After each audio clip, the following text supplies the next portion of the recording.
एक एफआईआर में पकड़ते हैं और बाकी 15, 20, 30 एफआईआर जिनके अंदर नामलूम चलान है उसके अंदर भी उसका नाम डाल देते हैं। और इसका कोई खास फायदा भी नहीं होता। मतलब एक बंदे ने एक जुर्म किया है, उस जुर्म की 3 साल सजा है, उसके ऊपर आप 10 जुर्म वही लगा दो, सजा फिर भी 3 साल है। लेकिन जिन्होंने बाकी जुर्म जेन्युइनली किए थे वो ज्यादा ना घूम फिर रहे होते। तो इस चीज को जरूर, जितने भी मेरे पुलिस वाले दोस्त इस वीडियोस को स्पेशली तफ्तीशी सुने तो इसको जरूर कंसीडर करें कि आप एक ही बंदे के ऊपर 20-20 एफआईआर करके अपनी जान मत छुड़ाएं। अस्सलाम वालेकुम फ्रेंड्स, कैसे आप सब? I am sure all are fine. This is Mubashar Iqbal Chauhan, advocate high court. बहुत इंटरेस्टिंग टॉपिक है हमारे पास आज। इनफैक्ट आज मैं honourable justice Lahore high court justice Sardar Ali Akbar Dogar साहब की कोर्ट में पेश हुआ, तो मुझसे पहले एक बेल कॉल हुई। तो वहां पर एक वकील साहब आर्गुमेंट कर रहे थे कि जी मेरे क्लाइंट के ऊपर इससे पहले कभी कोई एफआईआर नहीं थी और मेरे क्लाइंट को उन्होंने एक केस के अंदर पकड़ा, एक चोरी के केस में पकड़ा और उसके ऊपर उसके बाद फौरन बाद उसके ऊपर 21 एफआईआर दे दी।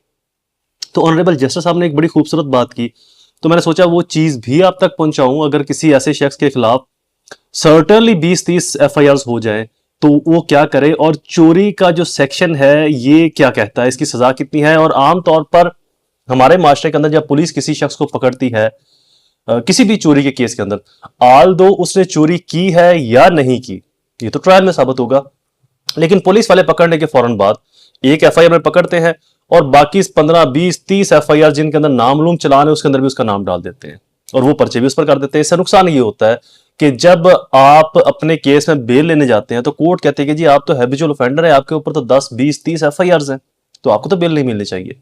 तो मैं इसकी रेमेडीज भी आपको बताऊंगा कि इसका हल क्या हो सकता है इन फर्दर इन फ्यूचर, और 380 क्या कहता है और इससे किस तरीके से आप अपने आप को कवर अप कर सकते हैं अगर आप सही हैं, राइट पर हैं, सच्चे हैं और आपको झूठा फंसाया जा रहा है। तो सबसे पहले 378 थेफ्ट की डेफिनेशन देख लें, फिर इसको आगे थोड़ा सा इसकी पनिशमेंट देख लें, फिर इसको डिटेल से बात करते हैं।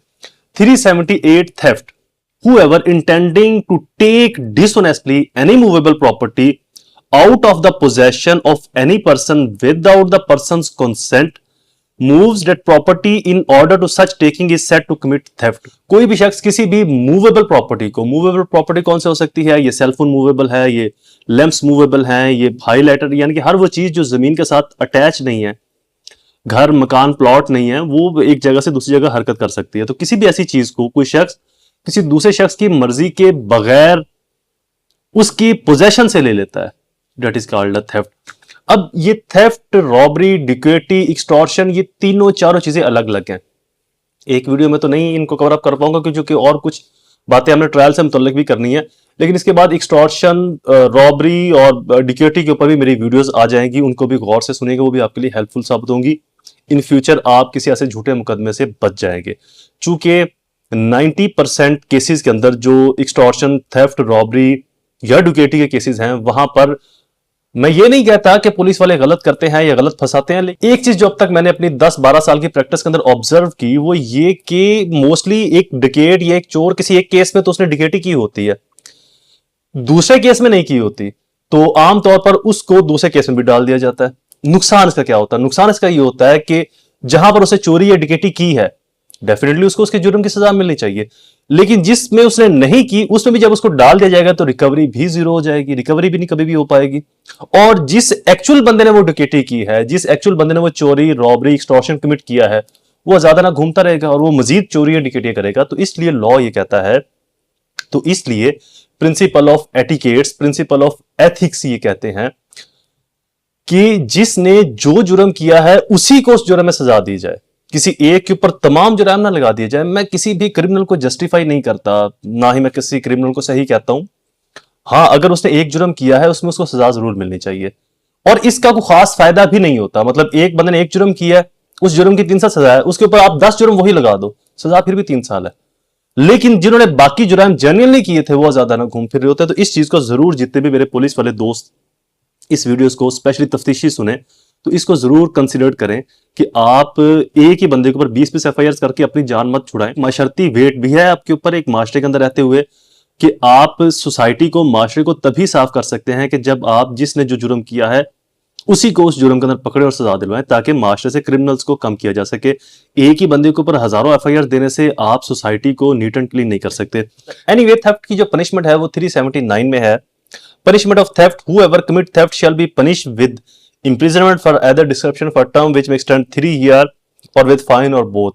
लेकिन थेफ्ट की कुछ सजाएं आगे सर्वेंट की सूरत में बढ़ भी जाती हैं, वो एक डिटेल टॉपिक हो जाएगा। उसके ऊपर मेरी ऑलरेडी वीडियोस जो हैं वो अपलोडेड हैं, आप वो वीडियोस जाकर देख लीजिएगा मेरी प्लेलिस्ट में। पाकिस्तान पिनल कोड की प्लेलिस्ट को ओपन करें, वहां पर ये डिटेल वीडियोस अपलोडेड है।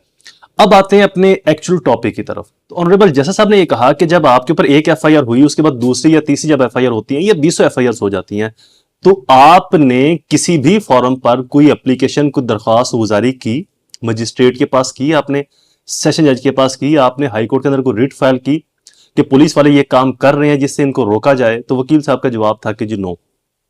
इससे एक प्रिंसिपल स्टैब्लिश होता है कि अगर आपके खिलाफ एक से ज्यादा एफआईआर झूठी बेबुनियाद हो जाए, चाहे आपका कुछ बने या ना बने, उस रिट में, उस एप्लीकेशन में जो आप मजिस्ट्रेट को देते हो, या कोई एप्लीकेशन आप आईजी को अरसाल करते हो उस तफ्तीशी के खिलाफ या उस पुलिस स्टेशन के खिलाफ या व्हाट्सएवर, चाहे आपका उससे कुछ बनता है या नहीं बनता, मैं अक्सर एक बात कहता हूं कि जब आपके पास आर्ग्यूमेंट बेस जितनी बढ़ती जाएगी, आपका केस उतना मजबूत होता जाएगा।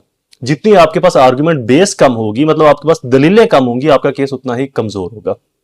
तो लिहाजा अगर आपको ये खदशा, खतरा हो कि आपको एक से ज्यादा एफआईआर के अंदर मुलव्वस किया जा सकता है या कर दिया गया है या को कर सकता है, तो इस सूरत में आप हाई कोर्ट में रिट जरूर फाइल करें, कंसर्न मजिस्ट्रेट के पास भी एप्लीकेशन दें। अगर आपका ट्रायल आ चुका है तो सेशन जज साहब के पास ये एप्लीकेशन फाइल करें और कोशिश करें कि बेल के चक्रों में ना पड़े। क्योंकि हमेशा एक बात याद रखिएगा कि लॉ में झूठा मुकदमा कभी साबित नहीं हो पाता, कुछ भी कर लिया जाए, जब तक कि मुकदमा ऑन फैक्ट ना हो, ऑन ट्रुथ ना हो और ऑन वैल्यूएबल एविडेंस ना हो, वो कभी भी साबित नहीं हो पाएगा।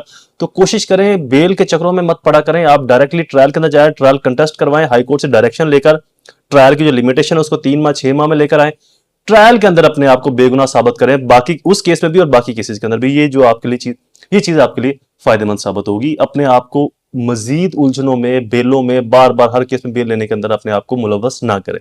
अगर एफआईआर एक से ज्यादा चलेगी हैं तो। वीडियोस कंप्लीट, दोबारा हाजिर होऊंगा किसी और इन्फॉर्मेटिव वीडियो के साथ। तब तक मुझे अपनी दुआओं में जरूर याद रखें। अल्लाह ताला आप सबका हामी नासिर हो। वस्सलाम।